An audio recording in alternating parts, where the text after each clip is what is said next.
ಸಿಸ್ಟಮ್ನ ನಂಬಿ ಅಂತ ಹೇಳೋದಕ್ಕೆ ನಾವು ಕೆಲಸ ಮಾಡ್ತಾ ಇದೀವೋ, ಸಿಸ್ಟಮೇ ನಮ್ಮ ಹತ್ರ ಬರಬೇಡಿ, ಇಲ್ಲಿ ನ್ಯಾಯ ಸಿಗಲ್ಲ ಅನ್ನೋ ಥರ ಕೆಲಸಗಳನ್ನ ಮಾಡ್ತಾ ಇದೆ.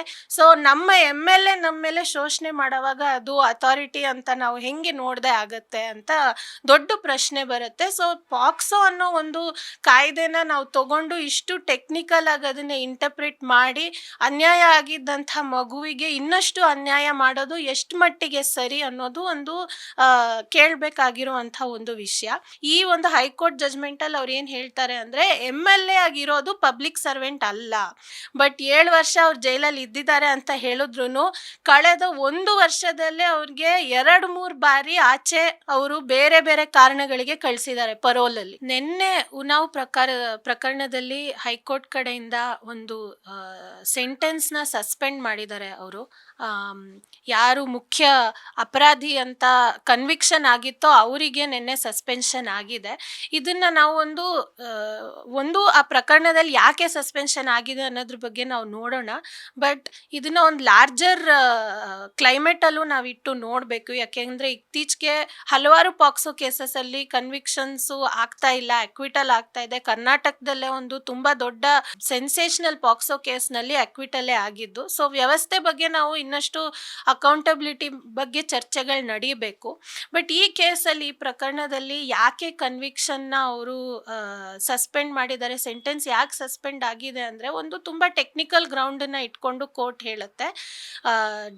ಟ್ರಯಲ್ ಕೋರ್ಟ್ ಜಜ್ಮೆಂಟಲ್ಲಿ ಅವರು ಶೇಂಗಾರ್ ಅವರು ಪಬ್ಲಿಕ್ ಸರ್ವೆಂಟ್ ಆಗಿ ಇರುವವರು ಒಂದು ಮೈನರ್ ಮೇಲೆ ಈ ರೀತಿ ಲೈಂಗಿಕ ಶೋಷಣೆ ಮಾಡಿದ್ರೆ ಅದು ಹೆಚ್ಚು ಶಿಕ್ಷೆನ ಕೊಡಬೇಕು ಕೋರ್ಟ್ ಅಂತ ಇದೆ. ಬಟ್ ಈ ಒಂದು ಹೈಕೋರ್ಟ್ ಜಜ್ಮೆಂಟಲ್ಲಿ ಅವ್ರು ಏನು ಹೇಳ್ತಾರೆ ಅಂದರೆ, MLA ಆಗಿರೋದು ಪಬ್ಲಿಕ್ ಸರ್ವೆಂಟ್ ಅಲ್ಲ, ಅದು ಯಾವುದೇ ಕಾನೂನಲ್ಲಿ ಪಬ್ಲಿಕ್ ಸರ್ವೆಂಟು MLAನ ಒಳಗೊಂಡಿಲ್ಲ, ಅದರಿಂದ ಅವರು ಮಾಡಿರೋ ಅಂಥ ಕೃತ್ಯ ಶಿಕ್ಷೆ ಏನು ಕೊಟ್ಟಿದ್ದೀವೋ ಕೃತ್ಯಕ್ಕೂ ಶಿಕ್ಷೆಗೂ ಸಂಬಂಧ ಇಲ್ಲ ಅಂತ ಹೇಳಿ ಅವರು ಸೆಂಟೆನ್ಸ್ನ ಸಸ್ಪೆಂಡ್ ಮಾಡಿದ್ದಾರೆ. ಬಟ್ ನಾವು ಕಾನೂನನ್ನು ಇಷ್ಟು ಟೆಕ್ನಿಕಲ್ ಆಗಿ ಓದಿ, ಪಾಕ್ಸೋ ಅಂತ ಕಾನೂನು ಮಕ್ಕಳ ಮೇಲೆ ಶೋಷಣೆ ಆದಾಗ ಆ ಶೋಷಣೆಗೆ ತಕ್ಕ ಒಂದು ಶಿಕ್ಷೆ ಸಿಗಬೇಕು. ಇನ್ನು ಮುಂದೆ ಸಮಾಜದಲ್ಲಿ ಯಾವುದೇ ಮಗುನಲ್ಲಿ ಈ ರೀತಿಯಾದ ಅಪರಾಧ ಆಗಬಾರ್ದು ಅನ್ನೋ ಕಾರಣಕ್ಕೆ ಪಾಕ್ಸೋ ಕಾಯ್ದೆನಲ್ಲಿ ಈ ರೀತಿ ಹೇಳಿದ್ದಾರೆ. ಬಟ್ ಅದನ್ನ ಟೆಕ್ನಿಕಲ್ ಆಗಿ MLA ಪಬ್ಲಿಕ್ ಸರ್ವೆಂಟ್ ಅಲ್ಲ ಅಂತ ನಾವು ಹೇಳಿ ಆರ್ಗ್ಯೂ ಮಾಡಿ ರಿಲೀಸ್ ಮಾಡಿದ್ರೆ ನಾವು ಅದನ್ನ ಹೆಂಗೆ ಒಪ್ಕೊಳ್ಳೋದಿಕ್ಕೆ ಸಾಧ್ಯ?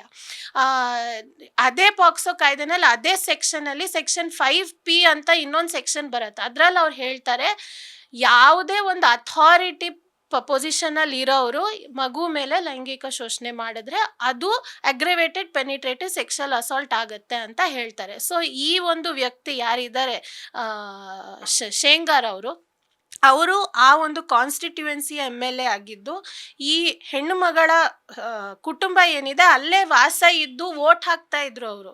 ಸೊ ನಮ್ಮ MLA ನಮ್ಮ ಮೇಲೆ ಶೋಷಣೆ ಮಾಡೋವಾಗ ಅದು ಅಥಾರಿಟಿ ಅಂತ ನಾವು ಹೆಂಗೆ ನೋಡದೆ ಆಗತ್ತೆ ಅಂತ ದೊಡ್ಡ ಪ್ರಶ್ನೆ ಬರುತ್ತೆ. ಸೊ ಪಾಕ್ಸೋ ಅನ್ನೋ ಒಂದು ಕಾಯ್ದೆನ ನಾವು ತಗೊಂಡು ಇಷ್ಟು ಟೆಕ್ನಿಕಲ್ ಆಗಿ ಅದನ್ನ ಇಂಟರ್ಪ್ರಿಟ್ ಮಾಡಿ ಅನ್ಯಾಯ ಆಗಿದ್ದಂಥ ಮಗುವಿಗೆ ಇನ್ನಷ್ಟು ಅನ್ಯಾಯ ಮಾಡೋದು ಎಷ್ಟು ಮಟ್ಟಿಗೆ ಸರಿ ಅನ್ನೋದು ಒಂದು ಕೇಳಬೇಕಾಗಿರುವಂಥ ಒಂದು ವಿಷಯ.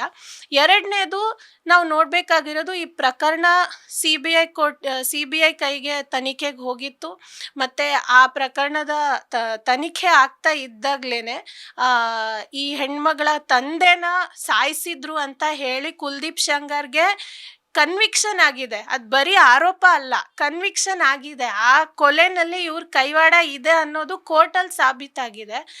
ಮತ್ತು ಅವ್ರು ಕೋರ್ಟಿಗೆ ಹೋಗ್ತಾ ಇದ್ದಾಗಲೂ ಕೂಡ ಆ ಹೆಣ್ಮಗಳು ಅವ್ರ ತಾಯಿ ಜೊತೆ ಅವ್ರ ಮೇಲೆ ಒಂದು ತುಂಬ ಭಯಾನಕವಾದ ಹಲ್ಲೆ ಆಗುತ್ತೆ. ಆಲ್ಮೋಸ್ಟ್ ಆ ಹೆಣ್ಮಗಳು ತೀರ್ ಹೋಗ್ತಾಳೆ. ಆದರೆ ಹೇಗೋ ಒಂದು ಅವಳು ಬದುಕೊಂಡು ಕೇಸ್ನ ಈ ಮಟ್ಟಕ್ಕೆ ತಂದಿದ್ದಾರೆ. ಸೊ ಅಷ್ಟು ಒಂದಲ್ಲ 2 ಸರ್ತಿ ಇಷ್ಟು ಭಯಾನಕವಾದ ಹಲ್ಲೆಗಳನ್ನ ಇವ್ರು ಮಾಡಿದ್ದಾರೆ ಅಂದಮೇಲೆ ಅವ್ರನ್ನ ಆಚೆ ಬಿಟ್ಬಿಟ್ಟು ಕೋರ್ಟ್ ಏನನ್ನತ್ತೆ, ಇವರು ವಿಟ್ನೆಸ್ ಮೇಲೆ ಮತ್ತು ಆ ಹೆಣ್ಮಗಳ ಮೇಲೆ ಹಲ್ಲೆ ಮಾಡ್ತಾರೆ ಅನ್ನೋ ಒಂದೇ ಭಯನ ಇಟ್ಕೊಂಡು ನಾವು ಕೋರ್ಟಲ್ಲಿ ಜೈಲಲ್ಲಿ ಇಟ್ಕೊಳಕ್ ಸಾಧ್ಯ ಇಲ್ಲ ಅಂತ ಹೇಳ್ತಾರೆ. ಬಟ್ ಇದು ಸುಮ್ಮನೆ ಭಯ ಅಲ್ಲ, ಇವ್ರು ಇದಕ್ಕೆ ಮುಂಚೆ ಮಾಡಿದ್ದಾರೆ. ಸೊ ಅವ್ರು ಹೇಳ್ತಾರೆ, ನಾವು ಸ್ಟ್ರಿಂಜೆಂಟ್ ಆಗಿ ಕಂಡೀಷನ್ ಹಾಕ್ಬಿಟ್ಟಿದ್ದೀವಿ ಅವ್ರನ್ನ ರಿಲೀಸ್ ಮಾಡೋದಕ್ಕೆ, ಅದರಿಂದ ನಾವು ಏನು ಇದರಲ್ಲಿ ಭಯ ಇಲ್ಲ ಸರ್ವೈವರ್ಗೆ ಅಂತ ಹೇಳ್ತಾರೆ. ಇಂಥ ಆರ್ಗ್ಯುಮೆಂಟ್ಸ್ನ ನಾವು ಖಂಡಿತ ಒಪ್ಕೊಳ್ಳೋಕ್ಕಾಗಲ್ಲ. ಅದು ಅವ್ರ ಸಾಮಾನ್ಯ ವ್ಯಕ್ತಿ ಅಲ್ಲ, ಇಡೀ ವ್ಯವಸ್ಥೆ ಅವ್ರ ಜೊತೆ ಇದೆ. ಅವ್ರ ಪೊಲಿಟಿಷಿಯನ್, ಅವ್ರ ಹತ್ರ ಅಷ್ಟು ಪವರ್ ಇದೆ. ಸೊ ಹಂಗಿರೋವಾಗ ಆ್ಯಂಡ್ ಅವ್ರಿಗೆ ಕೊಲೆ ಮಾಡಿದ ಕನ್ವಿಕ್ಷನ್ ಇರೋವ್ರನ್ನ ನಾವು ಮತ್ತೆ ಸಮಾಜದೊಳಗೆ ಬಿಟ್ಕೋತೀವಿ, ಆ ಮೈನರ್ ಹುಡುಗಿಗೆ ಏನು ಸಮಸ್ಯೆ ಆಗಲ್ಲ ಅಂತ ಕೋರ್ಟ್ ವಾದ ಮಾಡೋದು ಹೆಂಗೆ ನಾವು ಒಪ್ಕೊಳ್ಳೋದಕ್ಕೆ ಸಾಧ್ಯ ಅಂತ ಖಂಡಿತ ಗೊತ್ತಾಗ್ತಾ ಇಲ್ಲ. ಮೂರನೇದವ್ರು ಹೇಳ್ತಾರೆ, ಈ ಈ ವ್ಯಕ್ತಿ ತುಂಬ ವರ್ಷಗಳ ಕಾಲ ಕಳೆದ್ಬಿಟ್ಟಿದ್ದಾರೆ ಜೈಲಲ್ಲಿ. ಸೊ ಇನ್ನು ಮುಂದೆ ಇವ್ರನ್ನ ಜೈಲಲ್ಲಿ ಇಟ್ಕೊಂಡ್ರೆ ಅದು ಅವ್ರಿಗೆ ಅನ್ಯಾಯ ಆಗತ್ತೆ ಅನ್ನೋ ಒಂದು ವಾದನ ಕೋರ್ಟ್ ಮಂಡಿಸತ್ತೆ. ಬಟ್ 7 ವರ್ಷ ಅವ್ರು ಜೈಲಲ್ಲಿ ಇದ್ದಿದ್ದಾರೆ ಅಂತ ಹೇಳಿದ್ರು ಕಳೆದ 1 ವರ್ಷದಲ್ಲೇ ಅವ್ರಿಗೆ 2-3 ಬಾರಿ ಆಚೆ ಅವರು ಬೇರೆ ಬೇರೆ ಕಾರಣಗಳಿಗೆ ಕಳಿಸಿದ್ದಾರೆ ಪರೋಲಲ್ಲಿ. ಬೇರೆ ಯಾರಿಗೂ ಈ ರೀತಿ ಆಗ್ತಾ ಇಲ್ಲ. ಇಷ್ಟು ಸೀರಿಯಸ್ ಸ್ಟ್ರಿಂಜೆಂಟ್ ಕಾಯ್ದೆ ಒಳಗೆ ಕನ್ವಿಕ್ಷನ್ ಆಗಿ ಹೋದವ್ರಿಗೆ 1 ವರ್ಷದಲ್ಲಿ ಇಷ್ಟು ಸರ್ತಿ ಪರೋಲಲ್ಲಿ ಯಾರೂ ಕಳಿಸ್ತಾ ಇಲ್ಲ. ಸೊ ಇದನ್ನೆಲ್ಲ ನಾವು ನೋಡಿದ್ರೆ ವ್ಯವಸ್ಥೆ ನಿಜವಾಗ್ಲೂ ನ್ಯಾಯ ಕೊಡೋದಿಕ್ಕಿದೆಯಾ ಇಲ್ವಾ, ಹೆಂಗಾದ್ರ ಮಾಡಿ ಕನ್ವಿಕ್ಷನ್ ಆದವ್ರನ್ನೆಲ್ಲ ಆಚೆ ಕಳಿಸ್ತಾ ಇದೆಯಾ ಅನ್ನೋದನ್ನ ನಾವು ನೋಡ್ಬೇಕಾಗಿ ಬರುತ್ತೆ.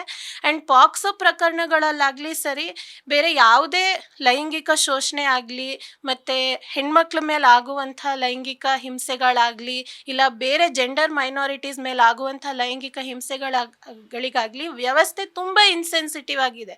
ಇವತ್ತು ಕೂಡ ಒಂದು ಹೆಣ್ಮಗಳೋ ಒಂದು ಮೈನರೋ ಕೋರ್ಟಿಗೆ ಹೋಗ್ತಾ ಇದ್ದಾರೆ ಅಂದರೆ ಅಲ್ಲಿ ನಂಬಿಕೆ ಇಟ್ಟು ಅವ್ರು ಹೋಗ್ತಾ ಇದ್ದಾರೆ, ಫುಲ್ ಇಡಕ್ಕೆ ಆಗ್ತಾ ಇದೆಯಾ? ಪೊಲೀಸ್ ಸ್ಟೇಷನ್ಗೆ ನಾವು ಭಯ ಇಲ್ಲದೆ ಹೋಗಕ್ಕೆ ಆಗ್ತಾ ಇದೆಯಾ? ಇಲ್ಲ ಒಂದು ಟ್ರಯಲ್ ನಡೆಯುತ್ತೆ ಅಂದರೆ ಆ ಹೆಣ್ಮಗಳಿಗೆ ಮತ್ತೆ ಮತ್ತೆ ರೀಟ್ರಾಮೆಟೈಸ್ ಮಾಡದೆ ಏನಾದರೂ ಒಂದು ಟ್ರಯಲ್ ಆಗ್ತಾ ಇದೆಯಾ? ನಾವು ಎಷ್ಟಕ್ಕೆಷ್ಟು ಸಿಸ್ಟಮ್ನ ನಂಬಿ ಅಂತ ಹೇಳೋದಕ್ಕೆ ನಾವು ಕೆಲಸ ಮಾಡ್ತಾ ಇದೀವೋ, ಸಿಸ್ಟಮೇ ನಮ್ಮ ಹತ್ರ ಬರಬೇಡಿ, ಇಲ್ಲಿ ನ್ಯಾಯ ಸಿಗಲ್ಲ ಅನ್ನೋ ಥರ ಕೆಲಸಗಳನ್ನ ಮಾಡ್ತಾ ಇದೆ. ಇದನ್ನು ನಾವು ತುಂಬ ಗಂಭೀರವಾಗಿ ಪರಿಗಣಿಸಬೇಕು. ಮತ್ತು ವ್ಯವಸ್ಥೆಯಲ್ಲಿ ಯಾವ ರೀತಿಯಾದ ಬದಲಾವಣೆಗಳನ್ನ ತಂದರೆ ನಿಜಕ್ಕೂ ನ್ಯಾಯ ಅನ್ನೋದು ಸಿಗುತ್ತೆ ಅನ್ನೋದನ್ನು ನಾವು ನೋಡಬೇಕು.